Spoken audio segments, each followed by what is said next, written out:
Alright, so welcome back to the weekly wrestling talk show, and this is part 2. Okay, so next we had Otunga versus Santino. First off, it was like a physique thing. I love the fact that Santino drew a 6-pack on him, but you know what? In my honest opinion, Santino was the winner. What do you guys think? Oh, it was very entertaining. The crowd loved it, and they loved it, and they popped for Santino. I mean, and I have to say this: David Otunga, this guy, I know a lot of people give him a lot of heat because he's an outsider, but he been improving in the ring, and I'm becoming a fan of him. And I'm glad WWE is giving him a few victories on the last couple of weeks, and plus he's the team captain of what's the name again?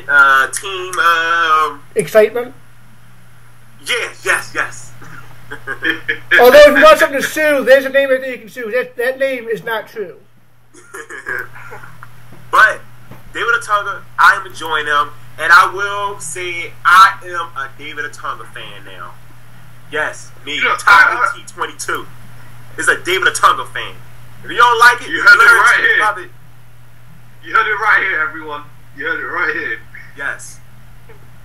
Alright, so, first thing I want to point out, I don't know if y'all noticed that, was, when, what's his face, David Otunga, when he came out in that little jacket thing, and he yanked it off, like Wade Barrett would do, I yelled, gimmick infringement!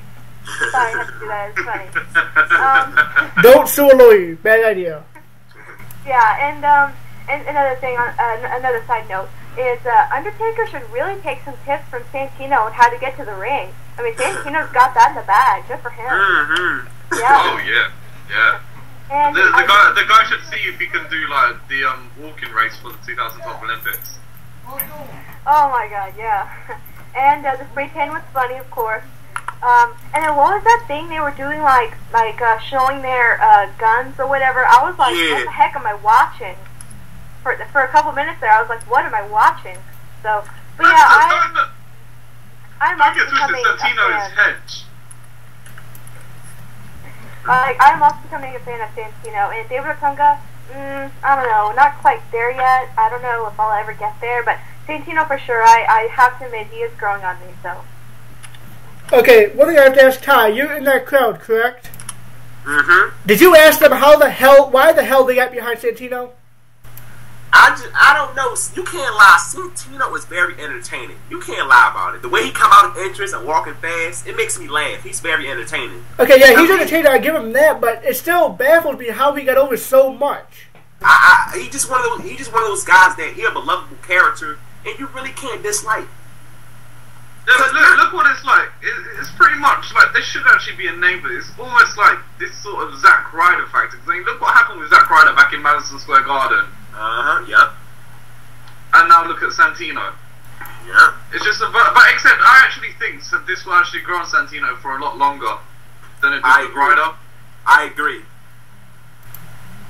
Because Zack Ryder was more of the fans pushing for him to get a push. Santino is coming. It's just a WWE creative thing that just fans ask for Zack Ryder to get pushed. Have you guys read the SmackDown spoilers yet? Nope, I don't read spoilers anymore. Well, they've announced 2 more people that's going to be on Team Teddy, though. How many? Drew McIntyre. Please be Drew McIntyre. Please be Drew McIntyre. Great Khali. The future world champ, Drew McIntyre, that guy? Oh. That's right. They put Great Khali in Team Teddy. Great Khali. Oh, God.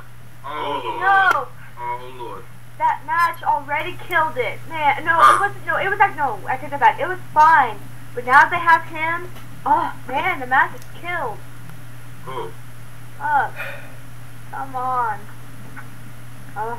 Yeah, next. Next. That's just, yeah. So, let's see. Next, I believe, was the promo from the great one, the Brahmable, the most entertaining man in the whole of sports entertainment. Okay. That's right. Yes. You're yeah. Okay. That right there from The Rock was so damn funny. The whole crowd loved it. Of course, once he mentioned Philly cheesesteak, the whole Philadelphia arena goes crazy. Like he said, he gonna take the biggest cheesesteak and shove it up John Cena candy ass. It was hilarious. I went word by word when he mentioned the candy ass thing, and the whole crowd did. The rock that crowd. It was pro rock. They was booing That Cena. is what I'm talking about. They was booing Cena before the show, but before the show, they was chanting Rocky, Rocky. Philadelphia loves The Rock, and he was epic that night. Yeah, I actually have to say it was pretty funny, but I don't know, it just gets a little old for me, I guess.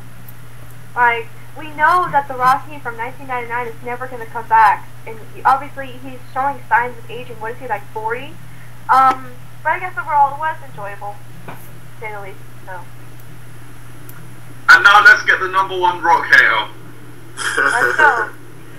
Yeah, my thoughts on that was 10 minutes of Dwayne kissing Philly's ass. Oh yeah, he had to. That's my only thoughts on that It's match. not kissing the ass yet. He had Philadelphia in his hands. Yes, That's yes. what was happening. John Cena kissed ass every week. You never complain about that. Exactly. Well, we all know my track history of Dwayne, so yeah. Next. But you know what, right? John Cena he's not even kissing us. He's deep throating. Yes. That's what he's doing. But one thing Dwayne did that I still don't understand, why the hell did he rock bottom Mark Henry? The Did cinematic. you see that? Did you see that rock bottom though? Did you see how good it was? Yes, the send a message to John Cena. But Mark Henry, Exactly. He's like, yeah, you could hit Mark Henry's big ass, but look at how I can rock bottom his big ass as well. okay, but here's my thing though, Mark Henry. They could have found another job to do that to, but they had to get Mark Henry.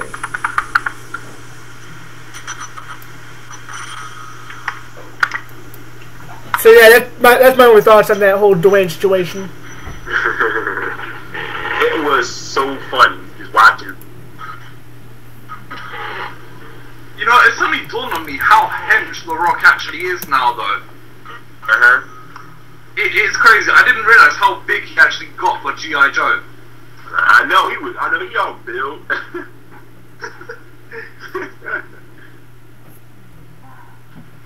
Alright, so we don't piss off Carl any longer, we'll go on to the next subject, which is even worse anyway. The next one was Sheamus versus Bryan. Oh, you mean Zack Ryder? Zack Ryder, yeah. So versus Zack Ryder, sorry, yeah. But It was nothing. I didn't really care about it. I really had nothing to say about it. Just move on to something else. A lot better use of time than building up Sheamus and Bryan. That's for sure. No, you know, the one thing I just want to clear up is why are both of these guys who are facing each other at WrestleMania all facing, like, pretty much dead weight? It doesn't help for the build whatsoever. question that needs to be answered. We don't know, but yeah, that makes a ton of sense. Yeah, because they have Bryan and Sheamus compete in different matches, right? Yeah, and that makes a lot of sense. Sarcasm. Next.